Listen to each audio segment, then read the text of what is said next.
अस्सलाम वालेकुम students, welcome to bio with Aneela. Class 9 का टॉपिक जो हम स्टार्ट करने लगे हैं वो बेसिकली जो बायो एनर्जेटिक्स वाला चैप्टर है उसमें फोटोसिंथेसिस का टॉपिक हमने कंप्लीट कर लिया। अब रिस्पायरेशन पे आ जाते हैं। बायो एनर्जेटिक्स के चैप्टर में यही दो टॉपिक्स बेसिकली कवर हुए हैं और ये इंपॉर्टेंट है रिएक्शन। स्टार्ट करते हैं बिस्मिल्लाहिर्रहमानिर्रहीम।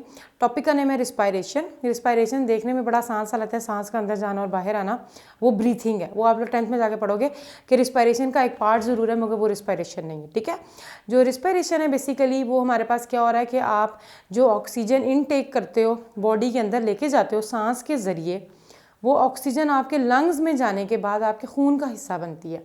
वो ब्लड फिर बॉडी के हर सेल तक वो ऑक्सीजन पहुंचाता है।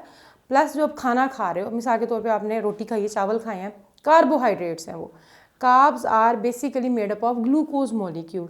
ठीक है, ग्लूकोज के लॉन्ग चेन होते हैं तो मिलते हैं तो कार्बोहाइड्रेट्स बनते हैं। अब आप जब खाना खाते हो वो आपके स्टमक्स होता है, वो आपके इंटेस्टाइन में डाइजेस्ट हो जाता है। हम डाइजेस्टिव सिस्टम में इंशाल्लाह ताला इसको देखेंगे। तो वो जो कार्बोहाइड्रेट्स हैं वो ग्लूकोज में कन्वर्ट हो जाते हैं, वो ग्लूकोज भी आपके खून का हिस्सा बन जाता है। अब ऑक्सीजन और ग्लूकोज जो होते हैं वो दोनों ब्लड में शामिल होकर सेल तक जाते हैं जहाँ पर रिस्पायरेशन का प्रोसेस होता है। तो बॉडी का अगर सेल दिखा जाए एनिमल सेल की बात करें, ये सेल है, इसका न्यूक्लियस है, मगर हम लोग न्यूक्लियस नहीं डिस्कस करें, ये बाकी जो इसका साइटोप्लाज्म का पोर्शन है। ठीक है जी, ऑक्सीजन और ग्लूकोज, ऑक्सीजन भी जो है वो ब्लड में शामिल है और ग्लूकोज भी जो है वो ब्लड में ही शामिल है। वो जब सेल तक पहुँचती है तो सेल के अंदर एक स्पेशल ऑर्गेनेली है, हम 4th चैप्टर में डिस्कस करके आए, that is known as mitochondria. Mitochondria वो ऑर्गेनेली है जहाँ पे असल में रिस्पायरेशन का प्रोसेस होता है। और सबसे जो पहला स्टेप अभी हम डिस्कस करेंगे रिस्पायरेशन का, वो थोड़ा बहुत वो साइटोप्लाज्म में होता है और बाकी सारी रिस्पायरेशन जो है वो माइटोकॉन्ड्रिया में होती है। ठीक है, रिस्पायरेशन क्या है? बेसिकली ऑक्सीजन और ग्लूकोज मॉलिक्यूल के मिलने से कार्बन डाइऑक्साइड का बनना प्लस वाटर का बनना प्लस एनर्जी का बनना in the form of ATP. Oxygen आपने सांस के ज़रिए इनहेल की, ग्लूकोज आपने खाने के ज़रिए खाया। अब जो कार्बन डाइऑक्साइड निकलती है वो आपको पता है कि हम बचपन से पढ़ते आए हो, जब हम सांस अंदर लेके जाते हैं तो ऑक्सीजन लेके जाते हैं, बाहर निकालते हैं तो कार्बन डाइऑक्साइड को बाहर निकाल रहते हैं। वाटर भी हम लोग एक्सक्रीट आउट करते हैं, क्योंकि आप कभी देखो कि आप मिरर पे जाके अपने सांस को करो तो आपको नमी महसूस होगी।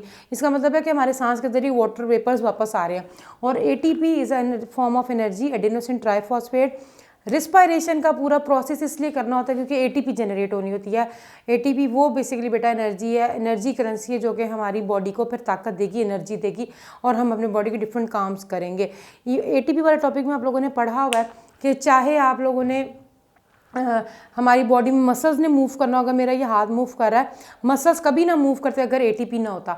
तो रिस्पायरेशन के प्रोसेस के नतीजे में एंड पे एटीपी जनरेट होना ज़रूरी होता है। एटीपी जनरेट होता है बेसिकली तो ग्लूकोज और ऑक्सीजन की मौजूदगी में।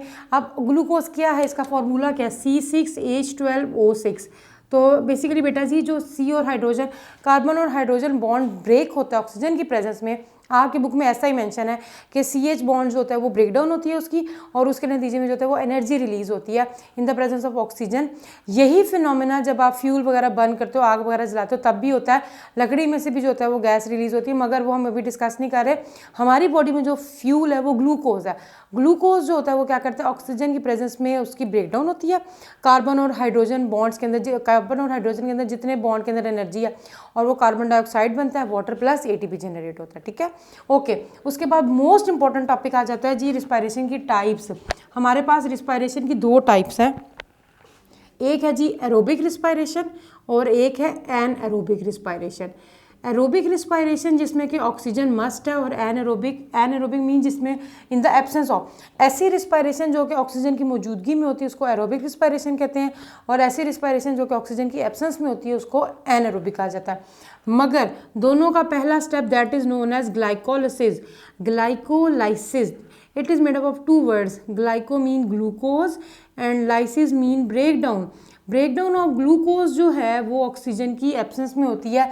तो एरोबिक और एनएरोबिक का जो पहला स्टेप है वो दोनों में कॉमन है, चाहे वो इस मैंने आपको अभी बताया है कि रिस्पायरेशन का जो एक स्टेप है ग्लाइकोलिसिस है वो रिस्पायरेशन का पहला स्टेप।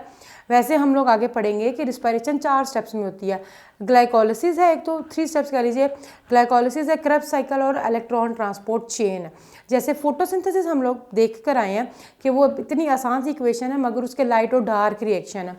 ऐसे ही रिस्पायरेशन जो है, चाहे वो एरोबिक हो चाहे वो एनएरोबिक हो, वो भी जो एरोबिक है और एनएरोबिक, इनका जो पहला स्टेप है, जो कि असल में रिस्पायरेशन का ही पहला स्टेप है, that is known as glycolysis. Glycolysis is the breakdown of glucose molecule, और ग्लूकोज की ब्रेकडाउन किस में होती है? पायरोविक एसिड में, पायरोविक एसिड। तो ये जो आपको एकदम ऑक्सीजन और ग्लूकोज मिल रहा है वो एकदम से नहीं मिल रहा है। ऑक्सीजन कहाँ जाकर ग्लूकोज से मिलेगा वो हम बाद में डिस्कस करेंगे। तो जो ग्लाइकोलिसिस है, breakdown of glucose into pyruvic acid. Glucose 6 carbon molecule और पायरोविक एसिड 3 कार्बन मॉलिक्यूल होता है। मीन्स कि अगर ये 6 कार्बन मॉलिक्यूल है तो 3 कार्बन मॉलिक्यूल के 2 पायरोविक एसिड के मॉलिक्यूल बनते हैं, ज़्यादा बनते हैं वैसे। तो हमारे पास क्या हो रहा है कि ग्लूकोज कन्वर्ट हो रहा है पायरोविक एसिड में, फिर पायरोविक एसिड की आगे से कंप्लीट अगर ऑक्सीडेशन हो जाएगी तो वो एरोबिक रिस्पायरेशन है, और इनकम्प्लीट होगी तो वो एनएरोबिक रिस्पायरेशन स्टार्ट हो जाती है। तो aerobic respiration is a type of respiration जो कि in the presence of oxygen होती है, और जबकि एनएरोबिक रिस्पायरेशन जो है वो in the absence of oxygen होती है, उसको कहा जाता है एनएरोबिक रिस्पायरेशन। ठीक है जी। एरोबिक हम लोगों ने अभी डिस्कस कर लिया, जिसमें ग्लूकोज कन्वर्ट हो रहा है पायरोविक एसिड में। ये एरोबिक और एनारोबिक दोनों के फर्स्ट स्टेप है बेसिकली। एनारोबिक हम लोग नेक्स्ट वीडियो में डिस्कस करेंगे कि वो कैसे, उसकी क्या, कौन सी 2 टाइप्स है और उसकी क्या इंपॉर्टेंस है। फर्दर उसको हम बाद में देखेंगे। बस आपको रिस्पायरेशन का पता होना चाहिए, और उसके बाद हम लोगों ने 2 टाइप्स इसकी डिस्कस किए हैं, एरोबिक एंड एनारोबिक रिस्पायरेशन। आज का हमारा ये टॉपिक है। आई होप कि आप लोगों को समझ आ गया होगा। नेक्स्ट वीडियो तक के लिए अल्लाह हाफिज़, दुआ में याद रखिएगा।